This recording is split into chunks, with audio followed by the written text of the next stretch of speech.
జ్ఞానవాపి కేసులో కీలక మలుపు చోటు చేసుకుంది. మసీదు ప్రాంగణంలోని హిందూ దేవతల ప్రతిమలకు పూజలు చేసేందుకు అనుమతి ఇచ్చారు. ఈ మేరకు వారణాసి కోర్టు ఆదేశాలు జారీ చేసింది. పూజలు చేసుకునేందుకు ఏర్పాట్లు చేయాలని వారణాసి కోర్టు ఆదేశించింది. ఇదిలా ఉంటే వారం రోజుల్లో పూజలు ప్రారంభిస్తామని కాశీ విశ్వనాథ్ ట్రస్ట్ ప్రకటించింది. ఇది హిందువుల అతిపెద్ద విజయంగా కాశీ విశ్వనాథ్ ట్రస్ట్ ప్రకటించింది.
జ్ఞానవాపి కేసులో కీలక మలుపు చోటు చేసుకుంది. మసీదు ప్రాంగణంలోని హిందూ దేవతల ప్రతిమలకు పూజలు చేసేందుకు అనుమతిని ఇచ్చింది.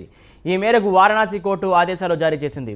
పూజలు చేసుకునేందుకు ఏర్పాట్లు చేయాలని వారణాసి కోర్టు ఆదేశించింది. ఇదిలా ఉంటే వారం రోజుల్లో పూజలు ప్రారంభిస్తామని కాశీ విశ్వనాథ ట్రస్ట్ ప్రకటించింది. ఇది హిందువుల అతిపెద్ద విజయంగా కాశీ విశ్వనాథ్ ట్రస్ట్ పేర్కొంది.